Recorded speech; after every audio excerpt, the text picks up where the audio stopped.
So I want to share with you this evening 3 points that we've created, 3 points that you need to adopt and adapt into your organization to be able to not just survive the next 21 days and beyond, but thrive through them. I've invoiced more people this week than I have week on week in the last 3 months, and I'm looking for an increase of profitability throughout the next month or two, because I think there's some serious money to make without exploiting people based on the circumstances. So I want to share with you, join with me as we go through these 3 points. The first one is to refocus.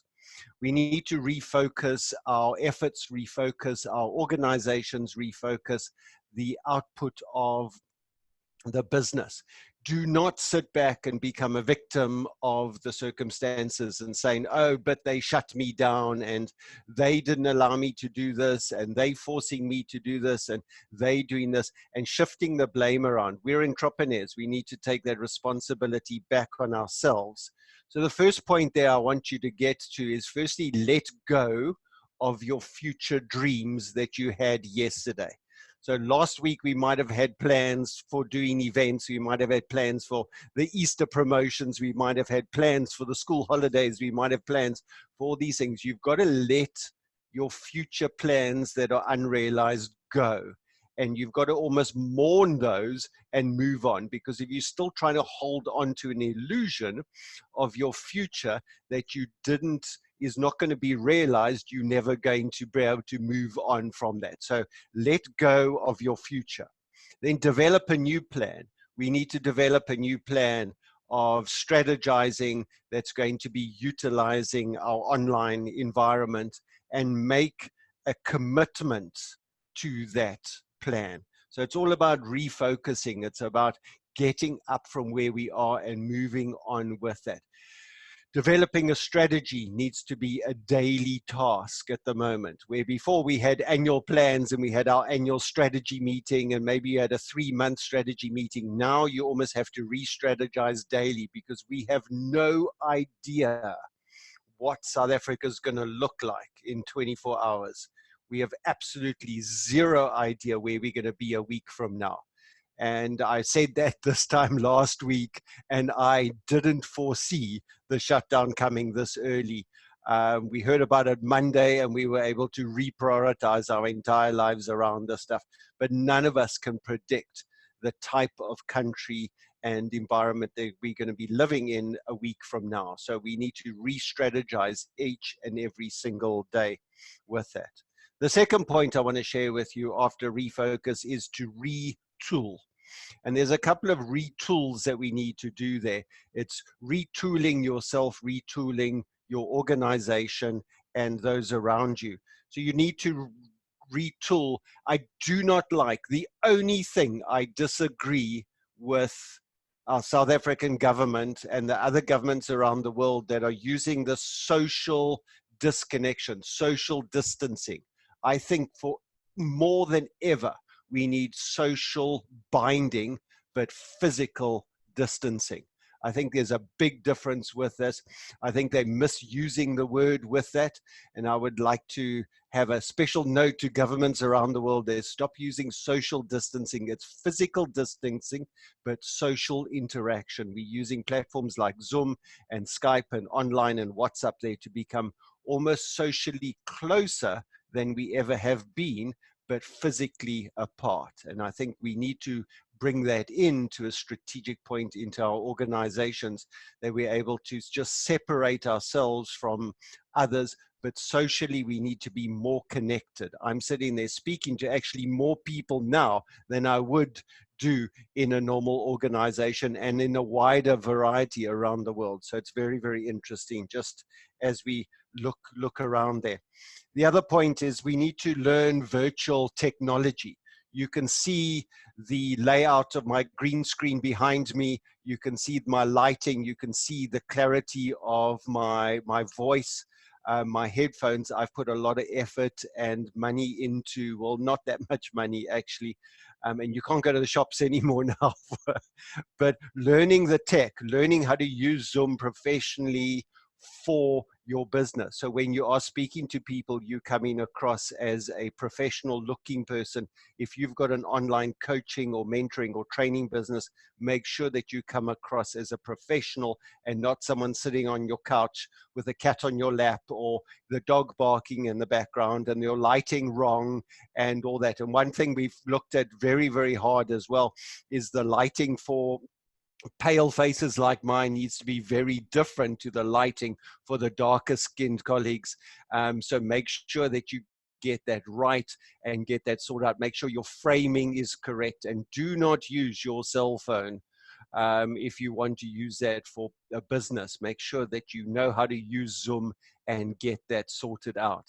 So learn the tech and develop the new skills. Learn how to use this space. It's interesting in Toastmasters, we talk about staging and using that stage, and we call it stagecraft. Online, we call it screencraft, and you've got to learn screencraft. I don't think Toastmaster has a manual on that yet, but screencrafting is something that we're teaching people on how to do.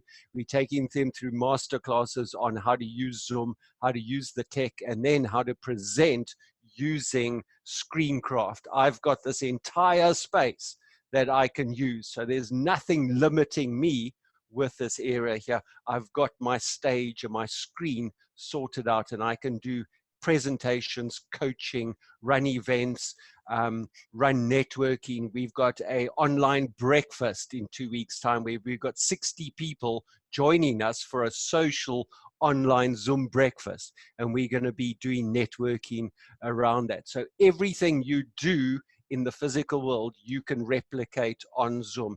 You've just got to up that skill and get to a point that you can. My third point I want to share with you is retribe. And this is a word that we've come up with, is that tribes, creating clusters and tribes and community is absolutely critical. Collaboration is one of the key tools as a entrepreneur. But now that circumstances have changed, we need to retribe. We need to find alternate tribes or new tribes and redefine what our tribes look like. And I've broken that down into an acronym for you, and I'll run through this quickly with that. Is the R is that the realization that change is required.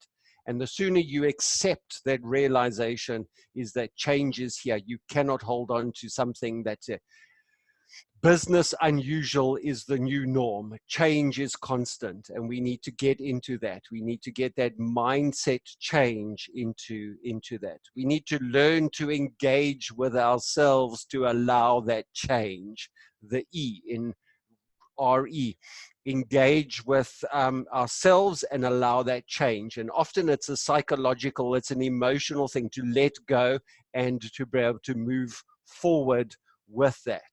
The T is for time allocation. And this is probably one of the hardest things, is getting your time frame of being at home to be a solid timetable. Ensure that you've allocated time to go to work, or because you shut down, you are not on holiday. You're not school kids anymore. We are not sitting there at varsity and have got another month's holiday where we can just lie on the couch and watch Netflix and TV and stuff. We've actually got to physically get up and go to work, get dressed, go to work, allocate time in your timetable to get to work and make sure that you're in and around with that. So time is absolutely critical. I've got 7 F's that we can unpack in that at another time with that to allocate your time. So make sure you're allocating time for work, play, rest, health, and everything around that. I've got 3 different slots of exercise time that I allocate to myself to get me out of this chair, to go and do things around the house, just to keep the blood circulating and myself healthy with that. So the R is for relationships. Relationships have become critically important here, even though we're isolated, especially if you're living alone or you're living in smaller groups, that start building relationships, virtual relationships, WhatsApp relationships, Zoom relationships, and even be able to speak to the neighbor over the fence or through the wall or something like that, but get to build that. We've seen some amazing videos from around the world that people are playing orchestras online, or orchestras standing on your balcony and sharing that. Or because you're isolated, it doesn't mean that you need to be alone. Find that relationships. We are relational beings, and running a business is not very profitable if you're isolating yourself. So go out and build those relationships with that. The I for investment. You need to invest in this process. You've got to put effort into it. No one else is going to do this for you. Running a business is all about you now. The responsibility lies squarely on your shoulders. There's no government rescue plan. There's no superhero that's going to swoop in and save the day here. It's up to us. Either you invest in the process, or you're going to end up unemployed and broke and maybe sick. So that's the reality of it.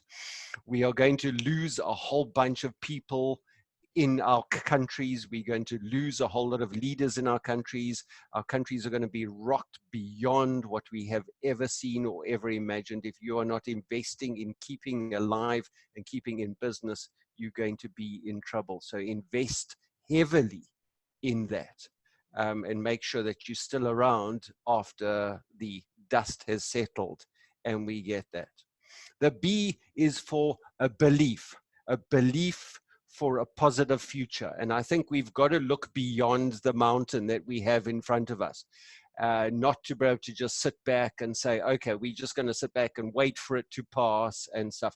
You've got to believe for a good future. You've got to start investing in new models, new strategies, new focuses for your organization. I've already got a plan for when we get back into the office. I'm already working with the business partners and staff on where we're going to be. I've got plans for August. I've got plans for our Christmas break for our staff that we've had to reprioritize. We're looking forward into the future. All my clients have 3-year plans. We're investing heavily into the future, and we believe that future is there. The best way to become a fortune teller is to make the future of what we want, and that's great with that. Don't wait and be a reactive person. Go out and be a proactive and make that future that we want with that. And the E for retribe is for energy. And this has to be one of the biggest things, is that positive energy and healthy energy comes from the actions that we take.